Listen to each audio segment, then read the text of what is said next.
وصباح الخير عليكم يا جماعة. دلوقتي وصلت للمكان اللي بيتصنع فيه جبنة من أشهر الجبن اللي موجودة في العالم كله، وهو بارميجانو ريجانو. تمام. المكان دوت موجود في مودينا، جنب مودينا على طول، يعني من السيتي سنتر. ممكن تاخد تاكسي هيوصلك لغايه هنا، عايز له حوالي 15 دقيقه هيوصلك لغايه هنا، من 10 ل 15 دقيقه. اوكي. التذكره حوالي ب 15 يورو. بتدخل بيخليك تاخد الجوله كلها بتاعه تصنيع الجبنه، من ساعه ما تبقى لبن لغايه ما تبقى قطعه جبنه. تمام. المكان اللي بتتخزن فيه. اوكي. وبعد كده بيخليك تعمل ديجوستاسيون، يعني بيخليك تدوق المراحل بتاعت الجبنه ديت، لان الجبنه دي بتبقى 12 شهر 12 شهر 18 شهر 24 شهر 36 شهر. تمام. هو بيخليك تدوقهم كلهم، وبتخليك تدوق اكتر من حاجه من الحاجات اللي هم بيصنعوها هنا وفي المنطقه اللي حوالينا ديت، عشان مشهوره كمان بتصنيع مثلا الخل البلسم. تمام.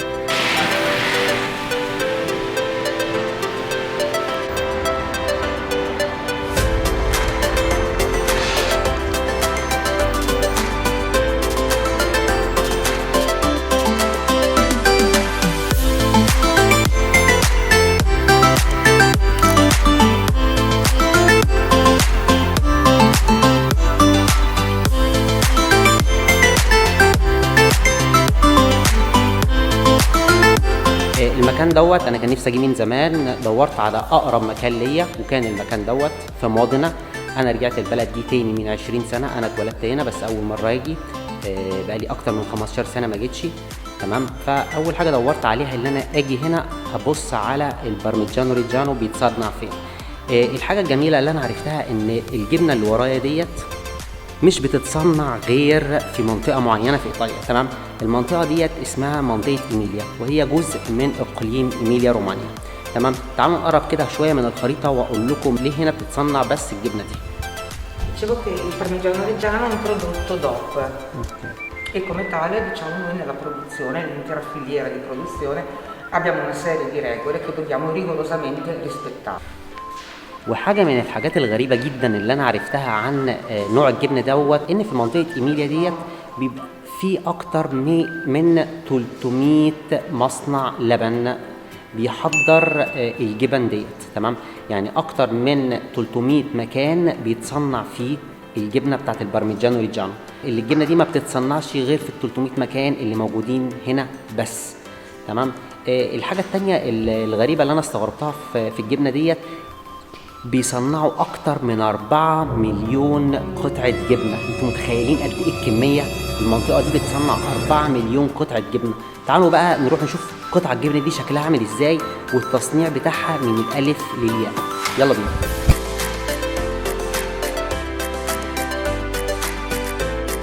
قطعة الجبنة اللي ورايا ديت عشان تتعمل عايزة 150 لتر لبن.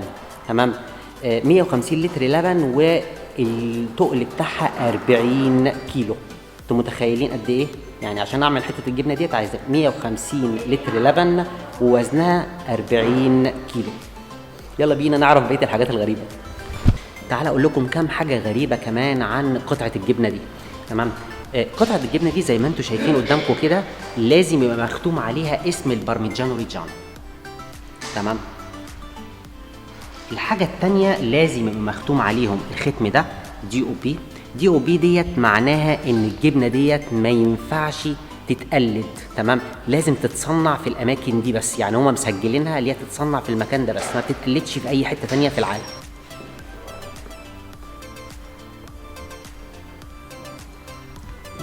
تعالوا اقول لكم على كام حاجة تانية زيادة غريبة انا عرفتها عن البارميجانو ريجانو. اول حاجه الختم اللي انتوا شايفينه قدامكم ده. تمام. الختم دوت 1240، طبعا انتوا شايفينه بالمقلوب في الكاميرا. ده بيدي الرقم بتاع المكان اللي اتصنع فيه البارميجانو ريجانو، يعني المصنع بتاعه اللي اتصنع فيه. طبعا انا قلت لكم ان هم 300 واحد، فهم عشان يقدروا يحددوا اتصنع في انه مكان بالظبط في ال 300 مدين لكل واحد رقم. تمام. هنا الرقم بتاع المكان اللي انا فيه دوت 1240. دي اول حاجه غريبه بتتختم على كل قطعه جبنه بتطلع. الحاجة التانية هو الشهر والسنة اللي اتعملت فيه قطعة الجبنة. مثلا القطعة اللي انتوا شايفينها ورايا دي اتعملت في مارس 2016. انتوا متخيلين بقى لها قد ايه؟ مارس 2016. الحاجه التانية، الحاجه التالتة، الختم اللي انتوا شايفينه قدامكم الكبير ده، الختم دوت ما بيتحطش غير من الناس بتاعه الكواليتي بتاعه البارميجانو ريجانا، هنقول المركز الاساسي. تمام، المركز الاساسي دوت ما بيحطش الختم دوت غير بعد ما قطعه الجبنه يعدي عليها 12 شهر، لانها ما بتتباعش اقل من 12 شهر. البارميجانو ريجانو بيتباع من 12 شهر فيما فوق. حاجات غريبه كتير صح؟ يلا بينا نشوف بقيه الحاجات اللي اغرب واغرب.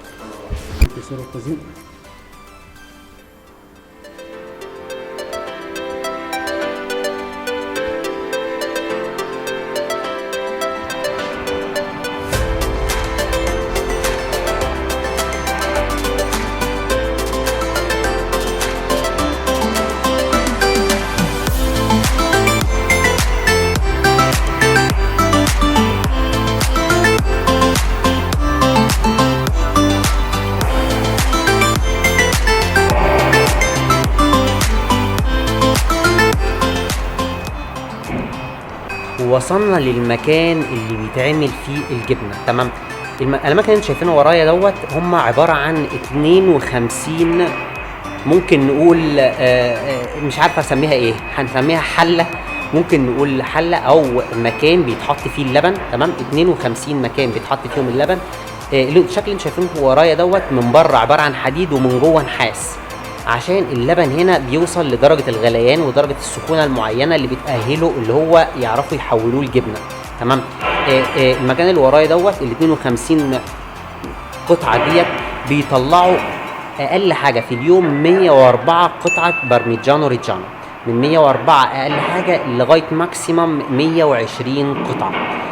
انتوا متخيلين؟ اوكي، وهم بيصنعوا كل يوم، يعني 365 يوم في السنه لازم كل يوم يطلعوا اقل حاجه 104 قطعه جبنه.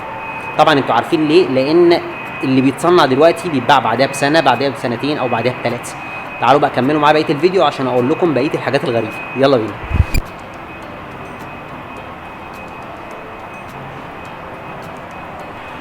كل واحده باللي انتوا شايفينها ورايا ديت بيتحط فيها كل يوم اكتر من 1100 لتر لبن. انتوا متخيلين الحجم؟ 1100 لتر لبن كل يوم. الجهاز اللي ورايا دوت، المكنه اللي ورايا ديت او الخلاط اللي ورايا دوت بياخد اللبن عشان يمزجه ويوصله لدرجه حراره معينه عشان يعملوا منه الجبنه.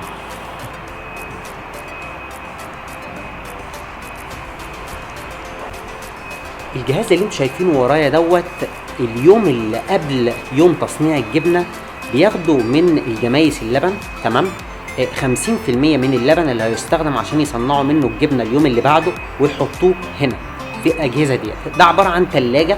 تمام، فهم لما بيحط اللبن في الثلاجه اليوم اللي قبليها على درجه حراره معينه، اللبن دوت بيطلع منه طبعا طبقه القشطه فوق واللبن بيبقى تحت، فهم بيسموه لبن خالي الدسم. تمام، يعني بيبقى 50% لبن خالي الدسم. القشطه اللي بتطلع فوق ديت بياخدوها عشان يصنعوا منها السمنه. اوكي، وال50% من اللبن التانيين بياخدوهم دايركت من الجمايس نفس اليوم اللي هيتصنع فيه الجبنه. عشان كده يبقى 50% من اللبن اللي هيتحط للجبنه خالي الدسم و50% كامل الدسم. يعني حاجات ملعبكه قد ايه عشان يعرفوا يطلعوا قطعه الجبنه دي. تعالوا نكمل بقيه الحاجات الغريبه. يلا بينا.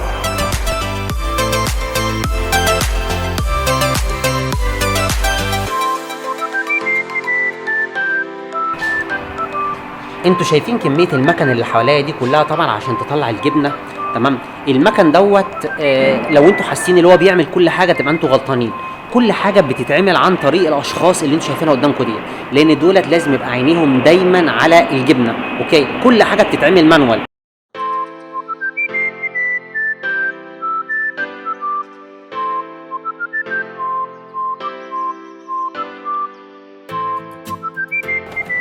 القطعتين اللي انتوا شايفينهم ورايا دولت كل واحده فيهم عباره عن 50 كيلو. تمام، لما هم بيطلعوها دايركت من المكنه بتبقى قطعه واحده 100 كيلو، وبعد كده بيقسموها جوه المكنه. تمام، بيحطوها في قطعه من القماش. قطعه القماش ديت بتبقى قماش كتان، لان هم بيقولوا القماش الكتان جامد جدا، وفي نفس الوقت بيعدي وبيسرب الميه، او مش الميه بقى في الحاله ديت، اللبن الفايض. تمام، فبناء عليه بيتسرب اللبن الفايض كله، فبيتفضل بس قطعه الجبنه جوه. قطعه الجبنه ديت بيقسموها الاثنين، والقطعتين اللي شفتهم قدامهم دولت بيسموهم التوأم، يعني لان طبعا من نفس المكنه الواحده بيطلع قطعه واحده فبيقسموها اتنين فبيسموهم التوأم. كل قطعه فيها 50 كيلو. يلا بينا بقى اللي هي بعد كده بتطلع على المرحله اللي بعديها. تعالى بقى نلحقها ونروح نشوف هي راحت فين. يلا بينا.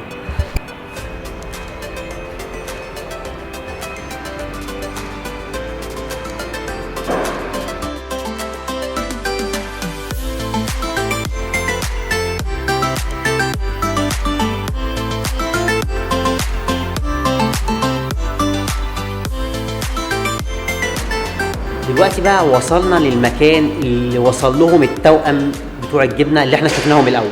المكان اللي انتوا شايفينه ورايا دوت، تمام. المكان دوت قطعه الجبنه لما بتوصل في قطعه الجبنه لما بتوصل في الاجرو دايركت، تمام، بتوصل للمكان دوت. بعد ما توصل للمكان دوت بيحطوها في الفورمه البلاستيك اللي انتوا شايفينها قدامي ديت، تمام. اتمنى انها تبقى ظاهره. الفورمه البلاستيك ديت ما بيشيلوهاش من قطعه القماش، بيسيبوها في قطعه القماش ويحطوها في الفورمه البلاستيك اللي انتوا شايفينها ورايا دي، تمام. وبيحطوا وراها ويحطوا فوقيها تقل 10 كيلو. تقل ال 10 كيلو دوت عشان يضغطها لتحت وينزلها في الفورمه، تمام، في الفورمه البلاستيك ديت عشان تتطبع عليها، وفي نفس الوقت تطلع كل اللبن الزايد وكل اي حاجه، اي سوائل زايده موجوده جوه قطعه اللبن.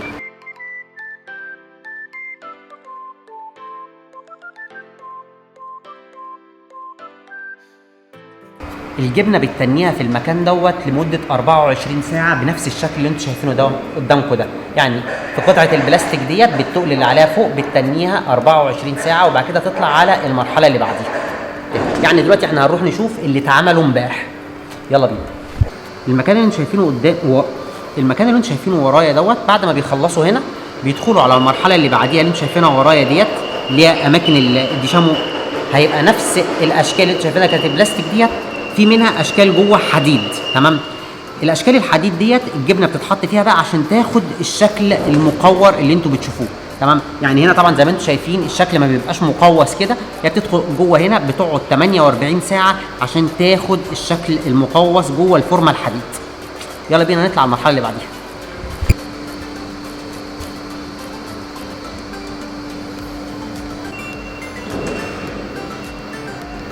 ودلوقتي وصلنا للمرحله اللي بعديها. بعد ما بتطلع قطعه الجبنه من الاسطمبه الحديد اللي خدت منها الفورمه بتدخل في حمام السباحه اللي ورايا ده. حمام السباحه اللي ورايا دوت حمام سباحه ملح، يبقى 75% ميه و25% ملح. بتقعد جوه هنا بما يعادل 25 يوم تقريبا. طبعا هما بيعملوا عليها التيست، مثلا بتوصل 19 يوم او 20 يوم بيعملوا عليها التيست عشان يعرفوا اذا كانت وصلت للدرجه بتاعت الحدوقيه اللي هم عايزاها. هي المعدل بتاعها ما بين 20 ل 25 يوم في حمام السباحه بتاع المايه ده. ليه بتقعد من 20 ل 25 يوم؟ عشان القطعه اللي بره تبقى ناشفه زي ما انتم بتشوفوها ناشفه كده. يعني النشوفيه اللي بره ديت الملح بيعرف يعملها في الجبنه بعد 20 او 25 يوم. ليه بقى قطعه الجبنه ديت ما بتتباعش غير بعد 12 شهر؟ عشان الملح ما بيوصلش لنص الجبنه او لقلب الجبنه قبل 12 شهر. اوكي، عشان كده قطعه الجبنه ديت ما بتتباعش غير بعد ما يعدي عليها سنه. عرفتوا ليه؟ يلا بينا نكمل بقيه الحاجات الغريبه اللي انا شفتها هنا.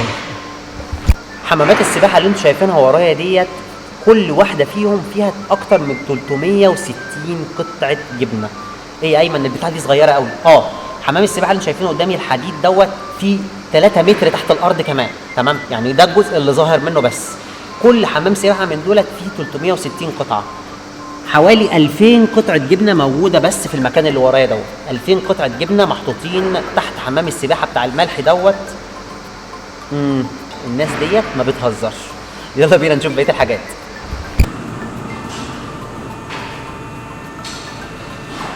ودلوقتي وصلنا للمكان اللي بيوصل فيه الجبنه للمرحله النهائيه، اللي هي المرحله اللي الجبنه بتتحفظ هنا، تمام، قبل مرحله البيع.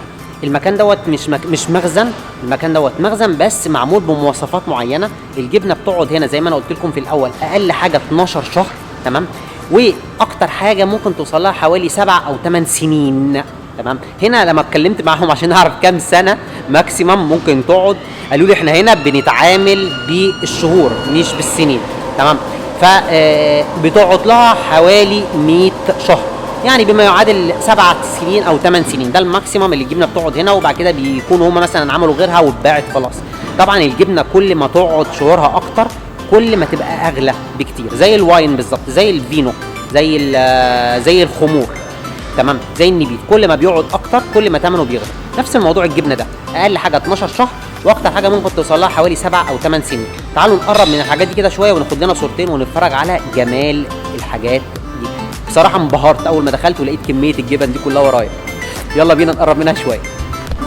واو يا جماعه، انا بصراحه ما عنديش كلام اقوله على كميه الجبنه البارميجانو والشكل اللي انا شايفه ورايا دوت. انا ما عنديش كلام اقوله، انا منبهر، ما عنديش كلام اقوله خالص. سالت سالت فيه كام قطعه جبنه حواليا، قالت لي اللي فيه حوالي 33500 قطعه، يعني حوالي 34000 قطعه جبنه موجودين هنا حواليا. انتوا متخيلين الحجم؟ تمام، متخيلين الحجم. و قطعه جبنه ديت اللي بيصنعها 300 مكان. تخيلي كل مكان منهم عنده الكميه ديت جواه. يعني تخيلوا كميه الجبنه دي بتتصنع قد ايه. قولي ليه بقى؟ لان الجبنه ديت بتتصدر في العالم كله، من اشهر انواع الجبن اللي بتتصدر في العالم كله. انا بقول الكلام دوت للي ما يعرفش يعني ايه بارميجانو ريجانو، تمام؟ لان ديت علامه من علامات تصنيع الالبان في ايطاليا وفي العالم.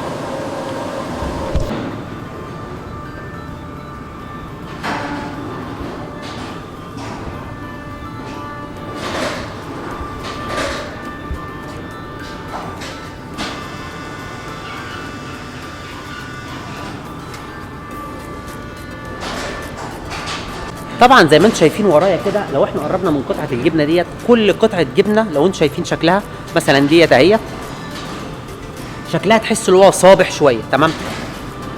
اللي ورايا ديت شكلها قديمه فحت، اوكي؟ فطبعا لو انتم متخيلين اللي الجبنه ديت بتقعد زي ما انا بقول 7 او 8 سنين هنا، طبعا الناس ممكن يجي في دماغها دلوقتي بيجي عليها وساخه، بيجي عليها تراب، بيجي عليها الحاجات دي كلها. المكنه اللي انتم شايفينها ورايا ديت بتاخد قطعه الجبنه اوتوماتيك كل 10 ايام، اوكي؟ تقلبها وتنضفها كلها من بره وتدخلها مكانها تاني. انتوا متخيلين؟ قطعه المكنه ديت ما بتقفش، شغاله ال 24 ساعه، لانها لازم كل 10 ايام تاخد نفس قطعه الجبنه تنضفها وترجعها مكانها تاني. كل حاجه بيفكروا فيها، مفيش حاجه معموله كده. تعالوا نكمل بقيه الحاجات الغريبه.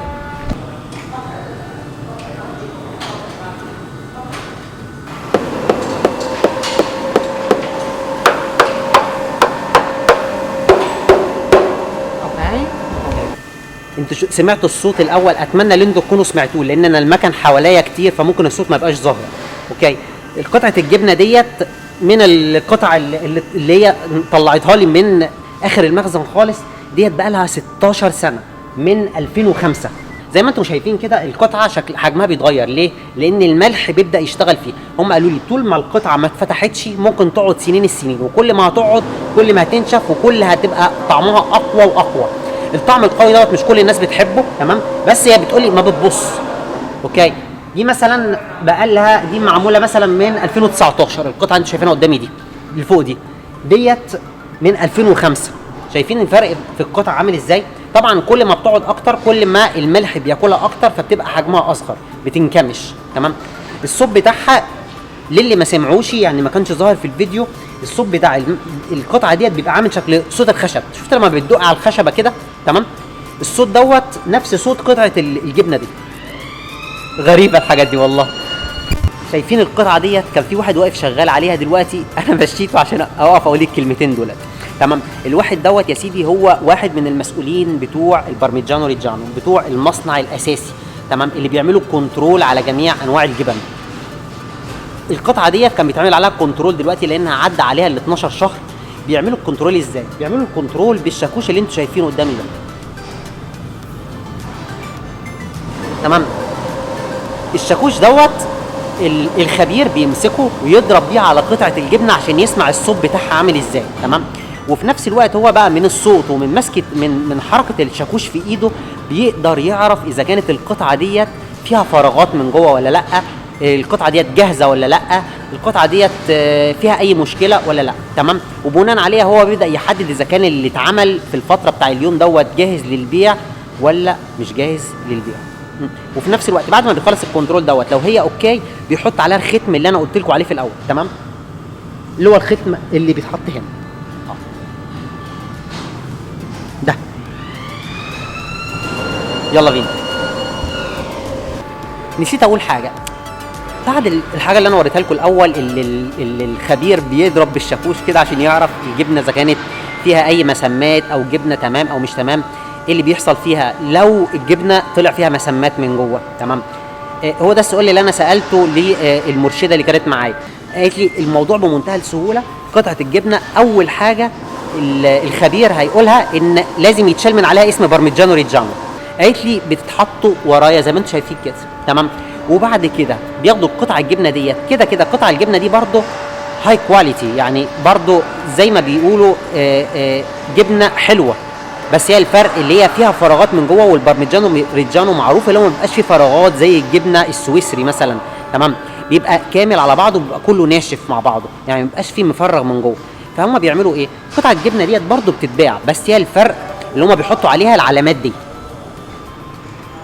شايفين؟ لو انتوا شايفين كده شويه هتحس ان هم حاطين علامات بالسكاكين عليها من بره. تمام. وبعد كده بياخدوها يقطعوها تمام عادي وينزلوها السوق تتباع عادي، بس الفرق اللي هي ثمنها بيبقى ارخص شويه من اللي بيبقوا هاي كواليتي ما فيهمش اي عيوب زي اللي ورايا ده. العيب ما بيبقاش في الطعم، الطعم بيبقى هو بس هو الفرق اللي هم بيبقوا عايزين لما يفتحوها ما يبقاش فيها فراغات من جوه. هو ده بس العيب الوحيد اللي هم بيشوفوه، اللي هو بالنسبه لنا مش عيب لان الطعم كله واحد. يلا بينا نكمل.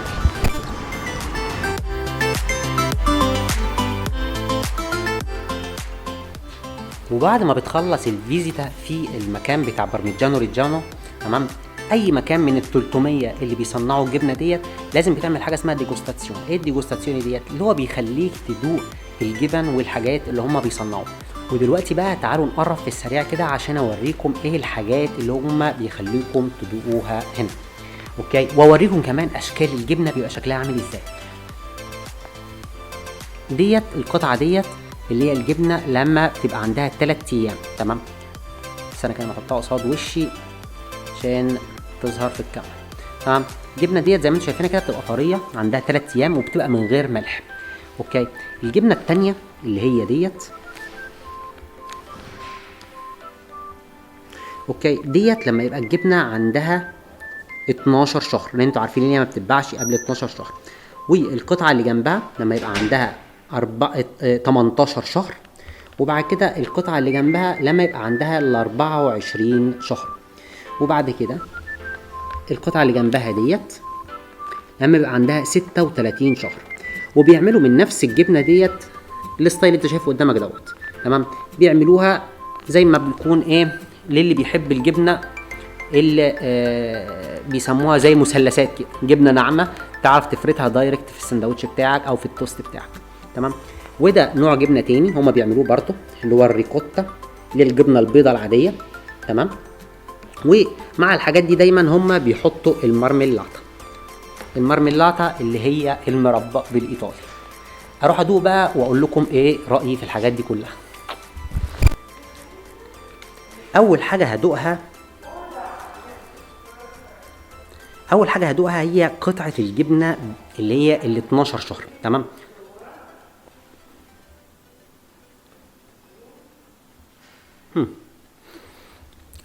الجبنه الوحيده اللي انا باكلها وما بتضايقنيش، دي الجبنه الوحيده اللي انا باكلها من ساعه ما اتولدت. انا ما باكلش جبنه، ما اعرفش ليه، لما باكل الجبنه بطني بتقلب عليا. الجبنه الوحيده اللي انا باكلها وما بيحصليش حاجه هي الجبنه دي بارميجانو ريجانو. ما تسالنيش ليه، هقول لك ما اعرفش. تمام.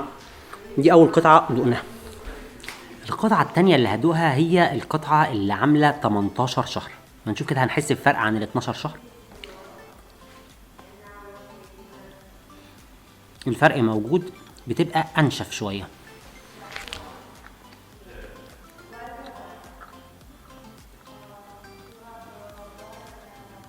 شايفين الحتت البيضه ديت اللي هي الملح بيسموها الكالشيوم. الكالسيوم بيبقى متجمد في بعضه، تمام. فبيدي طعم كده ملح زياده عن اللزوم، لان الملح طبعا كل ما بتقعد اكتر الملح بياكلها اكتر وطعمها بيبقى اقوى.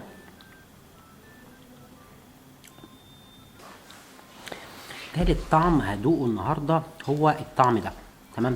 الطعم دوت اللي هي الجبنه وعندها 24 شهر. اتمنى ما اكونش غلطت في الارقام، بس دي جبنه وعندها 24 شهر. المفروض الجبنه دي تبقى طعمها احدق وتبقى انشف من جوه. هي اخف، تحس ان هي ناعمه زياده عن اللزوم طبعا لان الملح واكلها زياده، تمام. والحدوقيه ظاهره فيها اكتر واكتر. بجد طعمها تحفه. دلوقتي هدوق اخر قطعه جبنه. قطعه